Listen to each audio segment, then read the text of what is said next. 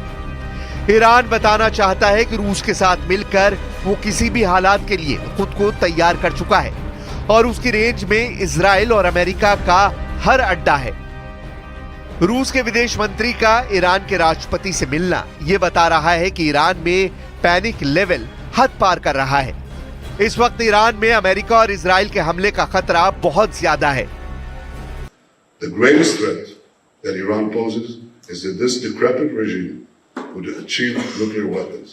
And we are committed, as President Trump has said many times, and as Secretary Rubio said today, we are committed that Iran never gets nuclear weapons. That is important not only for the security of Israel and the security of America, but I think for the security of the world. Iran में Israel के हमले को लेकर ऐसा खौफ छाया हुआ है जिससे ईरान के सर्वोच्च नेता अली खामनेई और उनके कमांडर बहुत अच्छी तरह वाकिफ हैं। ईरान के चप्पे चप्पे पर इजरायली अटैक के साइलेंट सायरन बज रहे हैं।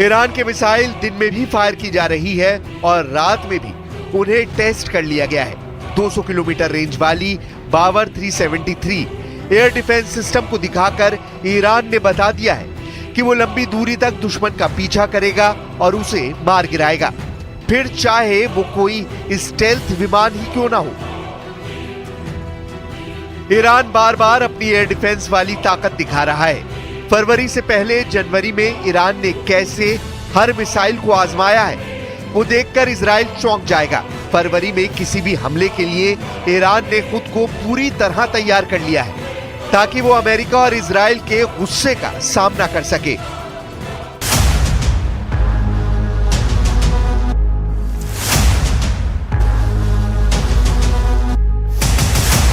युद्ध अभ्यास नंबर 1, युद्ध अभ्यास नंबर 2, युद्ध अभ्यास नंबर 3, युद्ध अभ्यास नंबर 4। आग बहुत ज्यादा है, अंगारे ऐसे हैं जो एक नहीं, दो नहीं, कई वॉर जोन बनकर बहुत से देशों को जला सकते हैं। ईरान ने जनवरी के महीने में 4 युद्ध अभ्यास करके अपनी ताकत दिखाई। सवाल है कि क्या फरवरी के आखिरी दिनों में या फिर अगले 24 घंटों के अंदर ईरान पर हमला होने वाला है? क्या फरवरी 2025 में शुरू होने वाला है इजराइल और ईरान का सबसे बड़ा युद्ध? ईरान ने जनवरी 2025 में ही इतने हथियार जमा कर लिए हैं कि एक बड़े युद्ध को लॉन्च करने वाला हमला किया जा सकता है। ईरान के ड्रोन बेस के इस वीडियो ने इजराइल से लेकर अमेरिका तक हड़कंप मचा दिया है। ईरान क्यों इतना आक्रामक है? गाजा में सीज फायर और सीरिया में जुलानी के कब्जे ने पश्चिम एशिया के अंदर एक महीने में ऐसा क्या बदल दिया है कि ईरान को लग रहा है कि अब उसे एक नए वॉर जोन के लिए तैयार रहना होगा। ईरान को सबसे बड़ा खतरा अपने परमाणु अड्डों को लेकर है। ईरान को खतरा उसकी सबसे बड़ी ताकत मिसाइल बेस को लेकर है। ईरान को खतरा उसकी सबसे बड़ी फोर्स रेवोल्यूशनरी गार्ड्स को लेकर है। ईरान को खतरा उसके तेल के ठिकानों को लेकर भी है जिस पर इजराइल की नजर गड़ी हुई है। ये चारों ताकत इस वक्त अमेरिका और इजराइल के टारगेट पर है।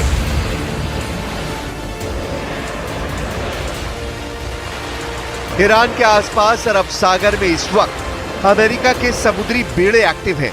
रात भर उड़ान भरी जा रही है। फाइटर जेट, टोही विमान सभी एयरक्राफ्ट कैरियर से टेक ऑफ कर रहे हैं। आखिर अमेरिका को ईरान से कौन सा इशारा मिला है जिसके बाद अमेरिका की नौसेना और उसके फाइटर जेट इतने एक्टिव हो गए? ईरान ने युद्ध अभ्यास में अपने एयर डिफेंस सिस्टम भी आजमा लिए हैं। ईरान आगे क्या करने जा रहा है? क्या डोनाल्ड ट्रंप बड़ा फैसला ले चुके हैं या फिर लेने वाले हैं? ईरान बार बार कह रहा है कि इजराइल पर उसका तीसरा हमला यानी ऑपरेशन ट्रू प्रॉमिस 3 जरूर होगा और बहुत घातक होगा और इजराइल पछताएगा कि उसने ईरान पर हमला क्यों किया। इसलिए पूरे पश्चिम एशिया के लिए सिर्फ फरवरी 2025 का ही महीना नहीं बल्कि अगले 24 घंटे भी बहुत ज्यादा अहम है।